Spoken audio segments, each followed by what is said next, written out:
बिस्मिल्लाहिर्रहमानिर्रहीम, अस्सलाम वालेकुम। आज भी सुप्रीम कोर्ट ऑफ पाकिस्तान में प्राइम मिनिस्टर पाकिस्तान इमरान खान साहब के खिलाफ जो सो मोटो लिया था जस्टिस काजी फायजीसा साहब ने, उसकी समाअत थी और आज इस केस को निपटा दिया गया है। ये केस तो खत्म हो गया है, लेकिन मैं ये समझता हूं कि आज हुकूमत पाकिस्तान, प्राइम मिनिस्टर पाकिस्तान और जस्टिस काजी फायजीसा के दरमियान एक नई लड़ाई का आगाज हो गया है। मैं आपको ये भी बताता चलूं कि कल मैंने एक वीडियो में, जो मैंने सोहेल खान साहब दी न्यूज़ के बहुत ज़बरदस्त रिपोर्टर हैं, उनके साथ मैंने एक वीडियो की उनके यूट्यूब चैनल पर, और उसमें मैंने ये बात कही थी कि मुझे लगता है कि इस केस में काजी फायजीसा साहब का इख्तिलाफी नोट ज़रूर आएगा, या अगर उन्होंने ये डिस्पोज ऑफ करने में इन जजेस के साथ इत्तफाक भी किया तो भी जो है वो इजाफी नोट उनका ज़रूर आएगा, लेकिन अब ये कहा जा सकता है कि उनका इख्तिलाफी नोट ही आएगा। दूसरा, मैंने कल अपनी वीडियो में ये बात कही थी कि अटॉर्नी जनरल पाकिस्तान खालिद जावेद खान साहब बहुत ज़ब्त का मुजाहरा कर रहे हैं, बहुत तहम्मुल का मुजाहरा कर रहे हैं, बहुत बर्दाश्त दिखा रहे हैं, लेकिन वही हुआ, आज उनका ज़ब्त, उनका सब्र आज जवाब दे गया और आज अटॉर्नी जनरल पाकिस्तान और जो काजी फायजीसा साहब हैं उनके दरमियान ताल्लुक जुमलों का तबादला हुआ। वो आगे चलकर मैं आपको बताता हूँ। आज जैसे समाअत का आगाज़ हुआ तो अटॉर्नी जनरल पाकिस्तान खालिद जावेद खान साहब और उनके साथ सोहेल महमूद साहब, जो एडिशनल अटॉर्नी जनरल पाकिस्तान हैं, वो पेश हुए। अटॉर्नी जनरल पाकिस्तान ने कहा, सबसे पहले मैं अदालत से माजरत खाऊं कि कल हुक्म में ये कहा गया था कि मैं कल अपना जवाब जमा कराऊं, लेकिन मैंने आज वो अपना जवाब आपके सामने रखा है जो प्राइम मिनिस्टर के दस्तखतों के साथ है। इससे पहले कि वो जवाब पढ़ते, जस्टिस उमर ता बंदयाल साहब ने कहा कि अटॉर्नी जनरल साहब, आपने क्या इस चीज़ को कंसीडर किया है कि क्या हम वज़ीर आज़म से ज़ाती तौर पर उनसे इस चीज़ का जवाब ले सकते हैं? क्या वो जवाब दे हैं जो हुकूमती मामलात हैं, क्या उनको इस्तिस्ना हासिल नहीं है? जब हुकूमत की बात होगी तो फिर हुकूमत ही जवाब दे होगी और हुकूमत का जवाब secretary to prime minister Pakistan की तरफ से ही आएगा। उसके बाद उन्होंने ये कहा, उमर ता बंदयाल साहब ने, मैं ठीक तरह से वो नहीं सुन सका उनका वो जुमला, दो तरह से वो हमारे दोस्तों ने, कुछ ने कहा कि उन्होंने ये कहा, कुछ ने मुख्तलिफ कहा, लेकिन दो तरह से था। एक ये था कि उन्होंने कहा कि अटॉर्नी जनरल साहब हमसे गैर कानूनी हुक्म जारी ना कराया करें। एक कुछ दोस्तों ने रिपोर्ट किया कि हमें गैर कानूनी हुक्म ना जारी करने दिया करें। कुछ दोस्तों ने कहा कि वो ये कह रहे थे कि हमें गैर कानूनी अहकाम जारी करने की तरफ ना ले जाया करें। अब मैं यहाँ पर रुक के आपको जरा इसका बैकग्राउंड जल्दी जल्दी बता देता हूँ। कल क्या हुआ था जब ये लिखा गया था कि प्राइम मिनिस्टर के दस्तखतों से ये जवाब जमा होगा।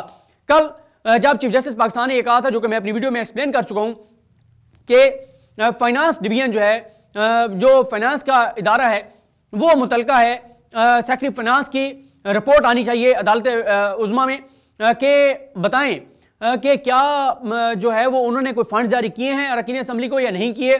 तो उस वक्त जब उन्होंने ये ऑर्डर लिखवाया तो उसी दौरान काजी फायजीसा साहब ने कहा था कि मैं ये कहूँगा कि आप ये लिखें ऑर्डर में कि वज़ीर आज़म पाकिस्तान जो हैं उनके भी दस्तखत होने चाहिए। जब उन्होंने ये बात कही थी तो उस वक्त क्योंकि बहुत टेंस माहौल था, पहले ही कुछ ऐसे रिमार्क्स आ चुके थे काजी फायजीसा साहब की जानिब से कि अदालत में बैठे हुए जजेस की बॉडी लैंग्वेज बता रही थी कि वो चाहते थे कि कोई तसादुम ना हो, कोई लड़ाई ना हो, चीज़ें किसी और तरफ ना जाएं, टकराव ना हो। तो इसलिए जैसे उन्होंने ये बात कही तो फिर इस पर बहस नहीं हुई थी, क्योंकि उस वक्त ऑर्डर लिखवाया जा रहा था और उन्होंने ये ऑर्डर लिखवा दिया था चीफ जस्टिस पाकिस्तान ने कि वज़ीर आज़म के दस्तखत होने चाहिए। और साथ ही अटॉर्नी जनरल पाकिस्तान ने भी उस वक्त कह दिया था कि बिल्कुल प्राइम मिनिस्टर पाकिस्तान जो है वो दस्तखत करेंगे। इस पर अटॉर्नी जनरल पाकिस्तान ने कहा कि जी मैं बिल्कुल एतराज़ उठा रहा हूँ, और उन्होंने कहा कि इस हवाले से अदालती फैसले मौजूद हैं कि इन चीज़ों के ऊपर प्राइम मिनिस्टर ज़ाती तौर पर जवाबदेह नहीं है। और इसके बाद काजी फायजीसा साहब बोले, काजी फायजीसा साहब ने कहा कि आप किस चीज़ पर एतराज़ उठा रहे हैं? क्या आप ये कह रहे हैं कि आप जो है वो कल वाले ऑर्डर को नहीं, आप उसको उस पर अमल दरामद कर रहे? तो उन्होंने कहा मैं ये नहीं कह रहा, कोई भी ये नहीं कह सकता कि हम अदालत के अहकामात पे अमल दरामद नहीं करेंगे।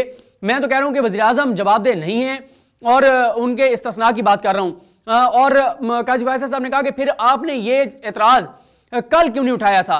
तो उन्होंने कहा कि जो आईनी इशू होता है, आईनी मामला होता है, उसमें किसी भी स्टेज पर जो है वो एतराज़ उठाया जा सकता है।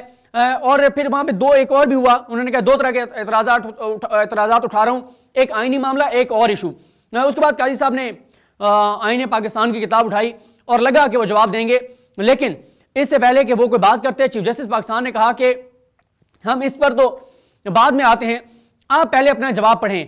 काजी फायजीसा साहब फिर बोले, उन्होंने कहा कि पहले ये बताएं कि क्या आप कल वाले ऑर्डर पर अमल नहीं करना चाहते?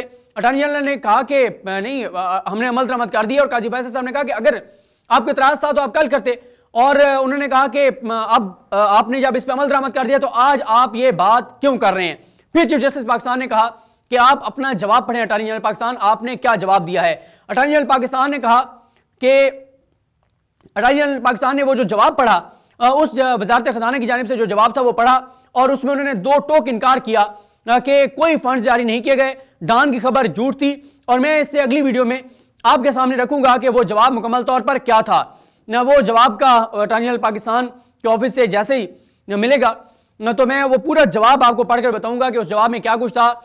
लेकिन चीफ जस्टिस पाकिस्तान ने जब वो पूरा जवाब सुना तो जस्टिस गुलजार अहमद साहब ने जवाब सुनकर कहा कि ये बहुत तफसीली जवाब है और ये बहुत इत्मीनान बख्श जवाब है और इसकी आखिरी 3 लाइनें बहुत इंपॉर्टेंट हैं। इस पर जस्टिस काजी फाइज साहब फिर बोले, कहते हैं कि मुझे, और ये वो टाइम था जो आप समझिए एक बमशल था वहां पर बैठे हुए लोगों के लिए और हैरानकुन था अचानक सबके लिए, जब काजी फाइज साहब ने यह कहा कि मुझे नामालूम जराए से, मुझे नामालूम नंबरों से, मुझे नामालूम सोर्स के जरिए व्हाट्सएप पर एक मैसेज आया है और उसके साथ सपोर्टिंग डॉक्यूमेंट्स भी हैं कि हुकूमत ने NA-65 में बहुत बड़ी रकम तरक्याती फंड्स के लिए जारी की है। काजी फाइज साहब ने कहा कि जब मैंने इंटरनेट पर जाकर देखा तो ये एक अहम हुकूमती तहादियों का हल्का है। यहां पर रुक के मैं आपको ये बता दूं कि ये चौधरी सालिक साहब जो हैं, जो चौधरी शुजात के बेटे हैं, उनका ये हल्का है।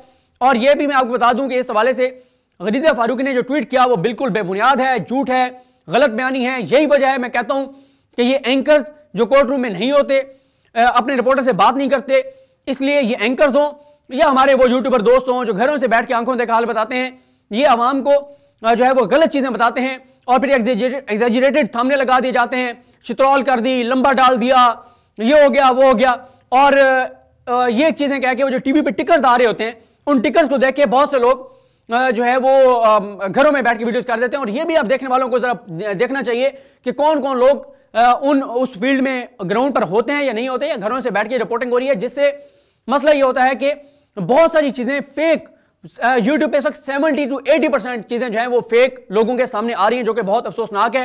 हमारी कोशिश थी कि ये वो प्लेटफॉर्म होगा जहां पे लोगों तक अच्छी इंफॉर्मेशन पहुंचेगी, बराह रास्त इंफॉर्मेशन पहुंचेगी, लेकिन जिन लोगों ने यूट्यूब को बिजनेस के तौर पर लिया उन्होंने सारी के सारी इसकी क्रेडिबिलिटी को तबाह और बर्बाद करके रख दिया और वही एंकरों वाले काम जो है वो शुरू कर दिए। खैर, इस दौरान उन्होंने फिर कहा काजी फाइज साहब ने, उन्होंने कहा कि एक रोड के लिए भी पैसे दिए गए हैं, बताएं ये फेवर क्यों दी गई है। इस दौरान काजी फाइज साहब ने अदालती जो एसोसिएट हैं उनको फोटोकॉपीज दी, वो जो डॉक्यूमेंट्स हैं उनके, और कहा कि ये जज साहबान को दे दें और अटॉर्नी जनरल पाकिस्तान को भी दे दें। उसके बाद उन्होंने कहा कि क्या ये महज इत्तेफाक है कि सेनेट इंतखाबात से कबल ये फेवर दी जा रही है। उन्होंने कहा कि मुझे, जब उन्होंने ये सारी बात कर ली काजी फाइज साहब ने, तो आखिर में उन्होंने कहा कि मुझे इन दस्तावेजात की हकीकत का इल्म नहीं है कि ये जेन्युइन है या नहीं है, लेकिन हम किसी के दुश्मन नहीं है, हम तो ये चाहते हैं कि करप्ट प्रैक्टिसेस ना हो और इस तरह से पैसा जो है वो ना बहाया जाए। उन्होंने कहा अटॉर्नी जनरल पाकिस्तान खालिद जवेद खान को कि आप भी अटॉर्नी जनरल के तौर पर मुझे यकीन है कि आप भी ये नहीं चाहते होंगे कि इस तरह से पैसा चले, और उम्मीद है कि आप इस चीज का दिफा नहीं करेंगे। उन्होंने कहा कि मैं इस बात पर बात नहीं करूंगा कि कैसे कल से ट्विटर पर एक पूरी फौज ने मेरे खिलाफ ट्वीट्स की जा रही हैं, और फिर उन्होंने कहा कि इलेक्शन कमीशन की भी जिम्मेदारी है कि वो करप्ट प्रैक्टिस को रोके। क्या ये सेनेट इंतखाबात की वजह से बैकडोर फेवर्स दी जा रही हैं। उन्होंने कहा कि जो प्राइम मिनिस्टर की जानिब से जवाब आया है इसमें एक चीज मिसिंग है कि वज़ीर आज़म ने तरक्याती फंड्स देने का कहा था या नहीं कहा था, देने का इरादा रखते थे या नहीं रखते थे। और जहां तक इस्तिस्ना की बात है तो वज़ीर आज़म को उनके ऑफिशियल एक्ट्स के ऊपर तो इस्तिस्ना हासिल है, लेकिन सियासी मामलात के ऊपर नहीं। उन्होंने कहा कि माजी में, ये काजी फाइज साहब ने कहा कि माजी में वज़ीर आज़म को और वज़ीर आला को तलब किया गया, लेकिन हमने ऐसा नहीं किया। अटॉर्नी जनरल साहब ने कहा कि उन्होंने फिर कहा, काजी फाइज साहब ने कहा, अटॉर्नी जनरल साहब आपने कहा कि वज़ीर आज़म बहुत मसरूफ होते हैं इसलिए उन्होंने डान की खबर की तरदीद नहीं की, लेकिन वो तो कल लिफाफे बांट रहे थे। ये इशारा था काजी फाइज साहब का वो एहसास प्रोग्राम का जो कल एक इवेंट था जिसमें इमरान खान साहब गए और वो इनवेलप दे रहे थे एहसास प्रोग्राम के तहत। तो उन्होंने कहा कि वो तो कल जो है वो लिफाफे बांट रहे थे, और उन्होंने कहा कि वज़ीर आज़म ने कहा कि 5 साल जो है वो कम होते हैं तो असम्बली के पास जाएं और रुजू करें पार्लियामेंट से। अभी फाइज साहब बोल ही रहे थे कि चीफ जस्टिस ने दोबारा मुदाखलत करते हुए कहा कि हम यहां वज़ीर आज़म के ऑफिस को कंट्रोल करने के लिए नहीं बैठे। जब वज़ीर आज़म ने तहरीरी तौर पर लिख दिया है कि अखबारी खबर गलत है, वो ऐसा कुछ नहीं करने जा रहे। तो अब हम सिंध से पूछते हैं कि सिंध वाले क्या कहते हैं। यहां रुक के मैं आपको यह जरूर बता दूं कि चीफ जस्टिस पाकिस्तान ने बहुत कोशिश की कि कोई तसादुम ना हो, कोई बदमज़गी ना हो, लेकिन आखिर में जाके उनकी ये कोशिश उस वक्त जो है वो मुकम्मल ना हुई जब चीज़ें ज़रा तलखी की तरफ चली गई। तो खैर एडवोकेट जनरल सिंध सलमान तालिबुद्दीन साहब जो हैं उन्होंने कहा कि कोई सिंध हुकूमत ने फंड जारी नहीं किए। उन्होंने पूरा अपना जवाब पढ़ा, जवाब अदालत के सामने रखा भी गया। उसके बाद पंजाब हुकूमत की जानिब से कासिम चौहान साहब पेश हुए। कासिम चौहान साहब ने पहले तो पंजाब हुकूमत का सारा मौक़िफ़ अदालत के सामने रखा। उसके बाद काजी साहब ने सवाल किया कि क्या आपने वफाकी हुकूमत के डॉक्यूमेंट्स देखे हैं? कासिम चौहान से सवाल किया। उन्होंने दोबारा ये कहा कि मेरी इंस्ट्रक्शंस ये हैं, मेरा जवाब ये है कि हुकूमत पंजाब ने कोई फंड जारी नहीं किए, हमने किसी जो है वो MPA को कोई फंड जारी नहीं किए। चीफ जस्टिस पाकिस्तान ने दोबारा मुदाखलत करते हुए कहा कि हमें नहीं मालूम कि इन दस्तावेजात की हकीकत क्या है, हमें तो ये भी नहीं पता कि ये दस्तावेजात असल भी हैं या नहीं, हम इसमें नहीं जाएंगे। इसके बाद अटॉर्नी जनरल पाकिस्तान और काजी फैसल साहब के दरमियान बहस का आगाज हुआ। अटॉर्नी जनरल पाकिस्तान जवाब देने की कोशिश कर रहे थे, काजी फैसल साहब भी बात करते जा रहे थे, मजीद रिमार्क्स देते चले जा रहे थे। अटॉर्नी जनरल पाकिस्तान ने से पहले बल्कि काजी साहब ने कहा कि आप पहले मुझे सुने। अटॉर्नी जनरल पाकिस्तान ने कहा कि मैंने आपको बहुत सुना है, अब आप मुझे सुनेंगे और आप मेरा जवाब सुनेंगे। अटॉर्नी जनरल ने कहा कि आप तो कंप्लेनेंट हैं, आप तो शिकायत कुनिंदा हैं। काजी साहब ने कहा कि मुझे शिकायत कुनिंदा मत कहें, मुझे कंप्लेनेंट मत कहें। अटॉर्नी जनरल पाकिस्तान ने कहा कि आप हैं कंप्लेनेंट। आपने कहा कि आपके व्हाट्सएप पे डॉक्यूमेंट्स आए हैं और आपने वो डॉक्यूमेंट्स इस अदालत में पेश किए हैं। काजी साहब ने कहा कि मैंने साथ ये भी कहा है कि इन डॉक्यूमेंट्स के जेन्युइन होने का अभी मालूम नहीं है। अटॉर्नी जनरल ने कहा कि आपने तवील रिमार्क्स दिए और फिर आपने कहा कि यह नहीं पता कि ये डॉक्यूमेंट्स ओरिजिनल हैं या नहीं है, और अब हम इस पर तहकीकात करेंगे और ये आपके व्हाट्सएप पे आए और आपने इनको अदालत में पेश किया। आप इसमें एक पार्टी हैं, आप तो ये केस ही नहीं सुन सकते। चीफ जस्टिस ने फिर मुदाखलत की और ये आखिरी वो लम्हात थे जब चीफ जस्टिस पाकिस्तान ने यह कहा कि जज साहब और प्राइम मिनिस्टर पाकिस्तान एक और केस में कॉन्टेस्ट कर रहे हैं, यानी एक दूसरे के साथ पार्टी हैं, और ये इशारा था उस सदारती रेफरेंस की तरफ जो काजी फैसल साहब के खिलाफ हुकूमत ने भेजा है, जो उनके बच्चों के साथ जदादें सामने आई हैं। और इसके साथ ही चीफ जस्टिस साहब ने कहा कि डिस्पोज ऑफ, वो खड़े हो गए और काजी फैसल साहब जो है वो चीफ जस्टिस पाकिस्तान का चेहरा देखते रहे। चीफ जस्टिस खड़े हुए, बाकी जजेस भी खड़े हुए, काजी साहब को भी खड़ा होना पड़ा और ये बात कहकर और वो चले गए। यहां पर जैसे मैंने आपको शुरू में कहा था, अब हुकूमत चाहे तो इसको किसी फोरम पे टेकअप कर सकती है कि काजी फैसल साहब ने इस तरह से जो डॉक्यूमेंट्स पेश किए हैं वो डॉक्यूमेंट्स ठीक हैं नहीं है, एज ए जज उनका कंडक्ट ठीक था नहीं था, प्राइम मिनिस्टर पाकिस्तान के खिलाफ उन्होंने जो वहां पे रिमार्क्स दिए वो दुरुस्त थे या नहीं थे, हकीकत में मबनी थे या नहीं थे। मुझे ये लगता है कि केस तो खत्म हो गया है, लेकिन एक नई लड़ाई का आगाज हो गया है। नेक्स्ट वीडियो में बात करेंगे गरीदा फारूकी के ट्वीट के हवाले से कि कैसे उन्होंने गलत ट्वीट किया और असल में हुआ क्या था, किस तरह से था, क्या मामलात हैं, बात करेंगे। मुझे अपनी दुआ में याद रखें। लखीम हमसे को हामी नासरो, अल्लाह हाफिज़।